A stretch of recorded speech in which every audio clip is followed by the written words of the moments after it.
Imaginemos por un momento conocer el abecedario de memoria, saber pronunciar cada letra con una dicción perfecta. Sí, y entender el significado de miles de palabras. Exacto. Entenderlas de forma individual, pero ser absolutamente incapaces de formar una frase coherente. O peor aún, intentar escribir una novela arrojando palabras al azar sobre una página en blanco. Esperando que aparezca una obra maestra por arte de magia, claro. Eso es. Suena absurdo, ¿verdad? Sin embargo, bueno, en el mundo del entrenamiento físico y muy especialmente en disciplinas complejas, este escenario es el pan de cada día. Totalmente. Es algo que vemos constantemente. Porque, a ver, conocer la técnica de un ejercicio a la perfección no sirve de absolutamente nada si no existe la capacidad de estructurarlo dentro de un plan mayor. Es decir, la técnica aislada se queda en nada. Efectivamente. Y por eso hoy nuestro análisis a fondo tiene una misión clarísima. Queremos dar el salto definitivo desde la teoría pura. Esa teoría que nos explica la fisiología, cómo se mueve y se adapta el cuerpo. Sí, exacto. Dar el salto de ahí hacia la práctica real de cómo organizar y diseñar una sesión de entrenamiento. Y lo vamos a hacer enfocándonos en el exigente mundo de la calistenia, guiados por los principios del diseño de programas. Un tema apasionante, sin duda. Vale, vamos a desgranar esto. Porque pasar de entender la biología a diseñar un entrenamiento que realmente funcione parece ser el mayor reto para cualquier entrenador o entusiasta del movimiento.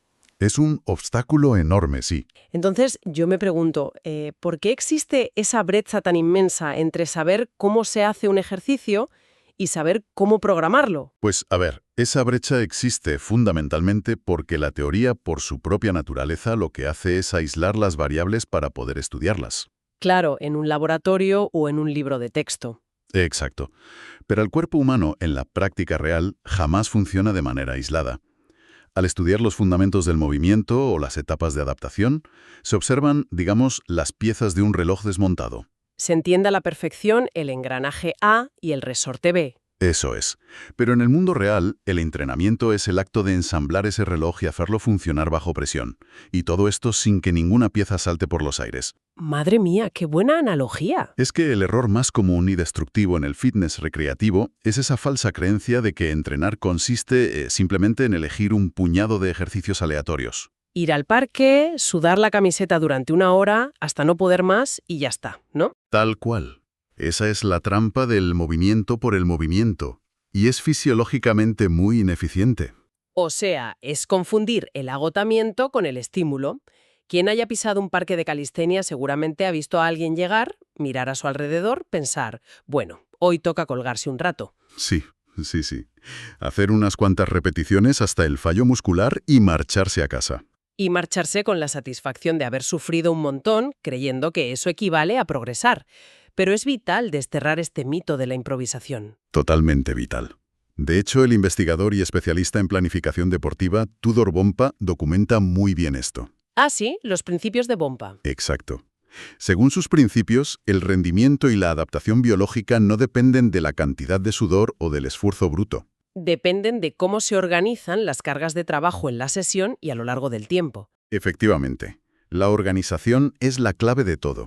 Y utilizo esa analogía que siempre me viene a la mente. Es como ir al supermercado con muchísima hambre y sin una lista de la compra. Peligrosísimo. Total, se termina llenando el carrito con lo primero que llama la atención, mezclando ingredientes al azar que no forman una comida nutritiva, sino un caos indigesto. Un caos absoluto. El estímulo por sí solo no basta. Necesita un orden. Pero, más allá de la metáfora del supermercado, ¿qué ocurre exactamente a nivel fisiológico cuando sometemos al cuerpo a ese caos indigesto de ejercicio sin ton ni son? Pues a nivel fisiológico lo que ocurre se conoce como el efecto de interferencia o caos metabólico. ¿Caos metabólico? Suena grave. Lo es. A ver, el organismo humano es una máquina de adaptación ultra eficiente, pero necesita señales claras. Si en una misma sesión improvisada se realizan ejercicios que demandan resistencia aeróbica extrema, ¿Y luego se intenta hacer fuerza máxima de repente? exacto, seguidos de intentos de fuerza máxima, el cuerpo recibe estímulos totalmente contradictorios. A nivel celular, se activan vías de señalización opuestas. ¿Cómo cuáles? Para que nuestra audiencia se haga una idea. Pues por un lado tenemos la vía AMPK, que busca eficiencia energética y resistencia, y por otro la vía mTOR, que busca síntesis proteica y fuerza bruta. O sea que el cuerpo intenta ir en dos direcciones a la vez. Eso es. El resultado es que el sistema nervioso y muscular no sabe a qué adaptarse, así que no se adapta a ninguna de las dos cosas de forma óptima. Vaya, solo genera una fatiga sistémica enorme. Exactamente. Una sesión bien diseñada, en cambio, hace algo diametralmente opuesto. Prepara al organismo de forma gradual y estimula exactamente las vías metabólicas y neuromusculares deseadas. Y supongo que también optimiza la técnica, ¿no? Claro, optimiza el aprendizaje técnico porque el sistema nervioso está receptivo, minimiza el riesgo de lesiones estructurales y deja el terreno abonado para la supercompensación. Que es ese momento en el que el cuerpo realmente mejora durante el descanso. Claro. Así es. O sea que la improvisación no solo es ineficaz, sino que biológicamente sabotea el propio esfuerzo. Lo sabotea por completo. Genera una fatiga innecesaria, se cometen más errores técnicos porque el sistema nervioso se agota de forma ineficiente y a la larga es la receta perfecta para el estancamiento y la desmotivación total de la persona. No podría estar más de acuerdo. Y bueno, esto nos lleva irremediablemente a buscar un antídoto contra este desorden. Si el cuerpo repudia el caos, necesita un plano, una estructura lógica que respete esta biología. Una hoja de ruta clara. Exacto. Y aquí es donde los modelos de entrenamiento más robustos coinciden. Cualquier sesión, ya sea para un gimnasta de élite o para alguien que busca mantenerse en forma en el parque de su barrio, debe dividirse en 3 momentos innegociables. Los 3 pilares. Sí, hablamos del calentamiento, la parte principal o núcleo de la sesión y la vuelta a la calma. 3 pilares fundamentales, ni uno más ni uno menos. Lo fascinante aquí es que esta división tripartita no es una convención social. No es algo que alguien se inventara una tarde, vaya. Para nada. Ni es una tradición anticuada que los entrenadores hayan decidido mantener por pura costumbre. Responde directamente a las leyes inquebrantables de la física y la biología humanas. Claro, tiene todo el sentido científico. Fíjate, el fisiólogo del ejercicio Vladimir Zadziorsky explica que el rendimiento neuromuscular experimenta una mejora drástica cuando el organismo atraviesa una fase de activación progresiva. Que no es solo entrar en calor de forma coloquial, supongo. En absoluto. Hablamos de procesos químicos y mecánicos muy precisos. El calentamiento eleva la temperatura central, lo cual disminuye la viscosidad del líquido sinovial en las articulaciones, lubricándolas. Como engrasar los motores. Exacto. A nivel muscular, el aumento de temperatura hace que la fascia y los tendones sean más viscoelásticos, previniendo desgarros. Pero lo más crucial ocurre en el cerebro, con un fenómeno llamado potenciación postactivación. Uy, momento, vamos a detenernos ahí, porque ese término, potenciación postactivación, suena a algo que cambia las reglas del juego por completo. Es que las cambia. ¿Cómo funciona exactamente esa comunicación entre el cerebro y el músculo durante esta primera fase del calentamiento? Esencialmente es preparar las autopistas neuronales. El sistema nervioso central es como una red eléctrica supercompleja. Vale. No es viable pasar de 0 a exigir la máxima capacidad de contracción muscular en 1 milisegundo, sin el riesgo de que el sistema falle. Te fundes los plomos, literalmente. Exacto. Durante un buen calentamiento específico, el cerebro empieza a enviar señales eléctricas a través de las motoneuronas a una frecuencia cada vez mayor. Ah, o sea, va despertando el sistema poco a poco. Eso es. Esto despierta las unidades motoras de alto umbral, que son las fibras musculares responsables de la fuerza máxima y la explosividad. Entiendo. Entonces, al llegar a la parte principal de la sesión, el cuerpo ya está listo. El sistema nervioso ya está cebado, los neurotransmisores fluyen con rapidez y los músculos se contraen de forma mucho más sincronizada y violenta. Claro. Sin esta fase, intentar levantar una carga máxima o hacer un movimiento complejo es como... Como intentar arrancar un coche deportivo directamente en sexta marcha. ¡Madre mía! ¡Qué locura! Vale, entiendo y compro totalmente la necesidad fisiológica y neurológica del calentamiento. Es innegociable. Y obviamente el núcleo de la sesión es donde ocurre el trabajo profundo, la exposición a las cargas, donde de verdad se genera el estímulo. Pero, a ver, tengo que hacer de abogada del diablo y cuestionar esa tercera fase. Dispara. La inmensa mayoría de la gente termina su última serie intensa, guarda sus cosas en la mochila y da por terminada la sesión. Sí, es lo más habitual, por desgracia. Según los textos que estamos manejando, ¿qué aporta realmente a nivel biológico? ¿No es acaso una mera formalidad, una especie de ritual psicológico de despedida para indicar que el sufrimiento ha terminado? Es una objeción muy habitual. Y, a ver, completamente lógica desde el punto de vista del usuario. Pero la biología es categórica al respecto. Entonces, no es una formalidad. La vuelta a la calma es todo menos una formalidad. Para entender su importancia, hay que mirar qué sucede en el cuerpo durante la parte principal de la sesión. Vale, pongámonos en situación. El organismo ha entrado en un estado de estrés agudo. La frecuencia cardíaca está disparada. El sistema nervioso simpático, que es el encargado de la respuesta de lucha o huida, está a pleno rendimiento. ¿Segregando adrenalina y cortisol a tope, supongo? A raudales. Además, se han acumulado subproductos metabólicos en los tejidos musculares, como los famosos iones de hidrógeno. Que son los que causan esa sensación horrible de quemazón en el músculo. Exactamente. Cortar todo esto de raíz y simplemente sentarse en el coche para ir a casa es un error fisiológico muy grave. Facilita la recuperación y el retorno progresivo al estado de reposo, que es clave. Vale. ¿Y cuál es el mecanismo exacto que la vuelta a la calma activa para solucionar ese estado de estrés agudo del que hablas? Pues el objetivo principal es forzar el cambio del sistema nervioso simpático al parasimpático, que es el estado de descanso y digestión. Ah, cambiar de marcha en el sistema nervioso. Eso es. Una reducción gradual de la intensidad ayuda a mantener en funcionamiento lo que se conoce como la bomba muscular. La bomba muscular. Sí, las contracciones musculares suaves y rítmicas de la vuelta a la calma actúan como un segundo corazón, exprimiendo las venas y facilitando el retorno venoso. ¡Qué curioso! O sea que ayuda a limpiar la sangre. Exacto.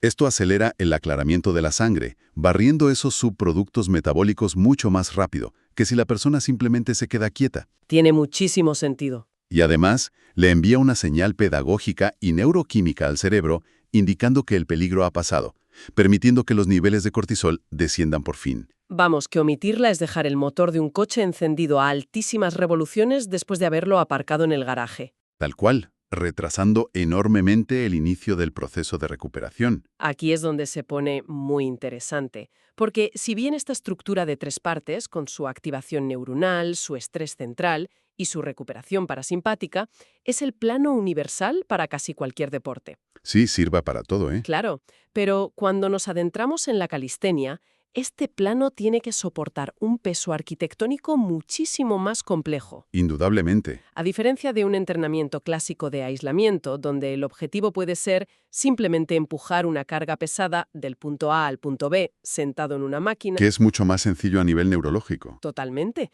La calistenia requiere una aproximación distinta. Es como construir un puente colgante humano. Requiere fuerza bruta, sí, pero también una coordinación intermuscular y una distribución de la tensión exquisita. Donde cada eslabón del cuerpo cuenta, exacto. Para que la estructura completa no colapse bajo su propio peso. Esa imagen del puente colgante capta perfectamente la esencia biomecánica de la calistenia, de verdad. El análisis de esta disciplina revela características muy particulares que complican enormemente el rompecabezas de diseñar una sesión. Porque ya no es solo mover kilos, ¿no? No, que va. En la calistenia no se habla tanto de fuerza absoluta, sino de una exigencia extrema de fuerza relativa. Es decir, cuánta fuerza es capaz de producir el sistema en relación al propio peso corporal. Exacto. Además requiere un control sinestésico absoluto en el espacio, una estabilidad del núcleo central, el core, que debe ser inquebrantable para transferir la fuerza de las extremidades superiores a las inferiores. Y una movilidad articular que tela. Especialmente en hombros y muñecas, que en muchas otras disciplinas ni siquiera se llega a rozar, ¿sí? Hablemos de movimientos específicos para ilustrar un poco esta enorme complejidad a quienes nos escuchan. Están las bases, como las dominadas o los fondos en paralelas. Que ya de por sí tienen su técnica. Claro, pero luego entramos en el terreno de las palancas y las habilidades de alto nivel. Por ejemplo, el handstand o el pino, el front lever o la plancha.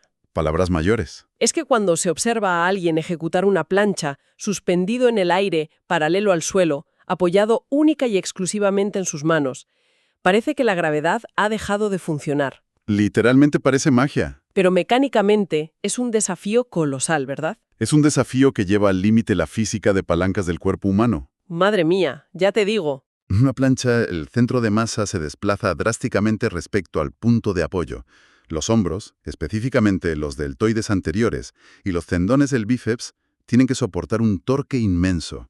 O sea, todo el estrés recae ahí para contrarrestar el peso de todo el cuerpo extendido. Exacto.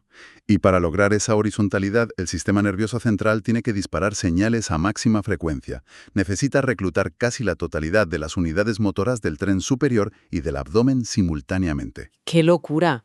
Es una exigencia brutal. Y es por esta misma complejidad neuromecánica que la sesión de calistenia no puede ser unidimensional. El orden de los factores altera, y mucho, el producto. Una sesión debe equilibrar el trabajo técnico, el desarrollo de fuerza, ejercicios preparatorios y progresiones de habilidades. Para visualizarlo mejor y bajarlo a tierra, ¿cómo se traduce esta complejidad en el diseño real de la parte principal de la sesión? ¿Cómo encajamos piezas tan distintas como aprender a equilibrarse y al mismo tiempo ganar la fuerza bruta para sostenerse? Bueno, el diseño de la sesión debe equilibrar simultáneamente diferentes componentes, y el orden es innegociable por cuestiones de fatiga del sistema nervioso central. Vale, ¿cuál va primero entonces? Siempre se debe priorizar el trabajo puramente técnico o de habilidades complejas al principio, justo después del calentamiento. ¿Por qué tan pronto? Porque aprender un patrón de movimiento nuevo, como equilibrarse en un pino, requiere que las sinapsis estén frescas y los niveles de neurotransmisores, como la acetilcolina, estén al máximo. Ah, claro, si estás cansado no aprendes igual. Exacto. Si se colocará el trabajo de fuerza máxima o de hipertrofia severa antes del trabajo de equilibrio, el sistema nervioso ya estaría literalmente frito. Frito del todo. La señal desde la corteza motora llegaría debilitada, el reclutamiento de fibras sería pobre y resultaría biológicamente imposible aprender o mantener la técnica correcta. Y me imagino que se multiplicaría el riesgo de lesión por compensaciones indeseadas, ¿no? Por supuesto. Así que la secuencia lógica dicta primero el trabajo de habilidad y técnica neuronal, luego el desarrollo de la fuerza máxima, seguido de los ejercicios de hipertrofia o preparatorios y finalmente el acondicionamiento o resistencia. Todo encajado como un puzzle en ese núcleo de la sesión. Así es. Entonces, ¿qué significa todo esto? Porque, dada esta extrema complejidad geométrica y física, alguien tiene que tomar las riendas. Significa que el foco de atención inevitablemente debe desplazarse del individuo que suda y ejecuta a la mente que crea y planifica. Sin lugar a dudas. El éxito físico, la consecución de esa plancha o esa dominada, no recae solo en el sudor derramado durante esa hora en las barras, sino en el meticuloso diseño trazado en un papel mucho antes de empezar a calentar. Es un trabajo previo enorme. Y aquí presenciamos una redefinición total del rol del entrenador. Ya no se trata de esa figura tradicional, casi estereotipada del supervisor, que simplemente observa de brazos cruzados, corrige una postura aquí o allá y cuenta repeticiones en voz alta con un cronómetro. Exactamente. Es un salto cualitativo enorme. En este contexto, el entrenador se redefine bajo un concepto mucho más profundo. Se convierte en un arquitecto del movimiento. Me encanta ese término, arquitecto del movimiento. Es que su responsabilidad primordial es el diseño de experiencias de aprendizaje físico y adaptaciones biológicas programadas. No es solo mandar a la gente a hacer flexiones. Para nada. Un arquitecto de edificios no se limita a apilar ladrillos sobre el terreno para ver qué pasa. Primero calcula las tensiones, comprende íntimamente la resistencia de los materiales. Anticipa las cargas que va a soportar la estructura. Eso es, y prevé cómo resistirá el paso del tiempo y las inclemencias. Del mismo modo, el arquitecto del movimiento debe tomar decisiones precisas basadas en la fisiología y la biomecánica para construir un cuerpo funcional y resiliente. Y esas decisiones son increíblemente granulares, porque hablamos de elegir qué ejercicios específicos utilizar en función del eslabón débil de la persona. Claro, no todos somos iguales. Determinar el orden exacto para no generar esa interferencia neuronal de la que hablábamos. Calcular el volumen total mediante series y repeticiones para asegurar el estímulo sin cruzar la línea del sobreentrenamiento. Un equilibrio muy delicado. E incluso prescribir al milímetro los tiempos de descanso entre series, porque sabemos que recuperar el sistema de fosfágenos requiere un tiempo biológico distinto que recuperar la capacidad aeróbica. Totalmente cierto. Y lo más difícil de todo, trazar la ruta de cómo progresar esos ejercicios a lo largo de semanas y meses, ¿no? Lo que se denominan mesociclos de entrenamiento. Estas decisiones influyen directamente en la eficacia de la adaptación. Si conectamos esto con el panorama general de lo que significa dominar una disciplina, llegamos a una conclusión muy reveladora. A ver, cuéntame. A menudo se confunde el dominio con la capacidad de ejecución. Ser capaz de realizar un front lever impecable o ejecutar docenas de flexiones en pino es sumamente meritorio a nivel atlético, indudablemente. Desde luego, es espectacular verlo. Pero saber diseñar los entrenamientos, comprender la fisiología de la fatiga, Organizar las cargas de manera coherente para que cualquier organismo se adapte de forma predecible, constante y segura.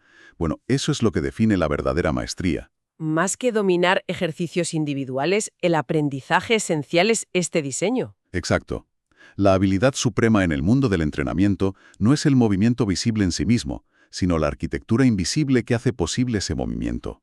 Eso es lo que define a un verdadero entrenador. Es una perspectiva que de verdad cambia por completo el paradigma del fitness. Para nuestra audiencia, independientemente de si el objetivo final es entrenar a otros de manera profesional, optimizar el propio rendimiento en el parque o simplemente satisfacer una curiosidad intelectual. Que también es muy válido. Claro, los aprendizajes esenciales de este análisis se sostienen sobre 3 pilares inamovibles. El primer pilar: el entrenamiento exige una estructura fisiológica clara y lógica. El caos y la improvisación son enemigos biológicos. Y fundamental recordar eso. El segundo pilar: toda sesión requiere respetar los ritmos neurológicos a través de 3 momentos irrevocables, que son el calentamiento preparatorio, el núcleo del estímulo y la vuelta a la calma. Los 3 bloques que no podemos saltarnos. Y el tercer pilar, el diseño de la sesión, esa programación meticulosa, es la verdadera habilidad maestra del entrenador, del arquitecto del movimiento. Entender esta arquitectura es valiosísimo para evitar el sobreesfuerzo inútil y el desgaste articular. Pues fíjate, esto plantea una pregunta importante. A ver, sorpréndeme con el pensamiento final. A lo largo de este espacio hemos diseccionado minuciosamente cómo el sistema neuromuscular se adapta, florece y rinde al máximo cuando los estímulos se organizan con precisión. Sí, con esa estructura geométrica. Hemos visto que se necesita una preparación progresiva para cebar los circuitos.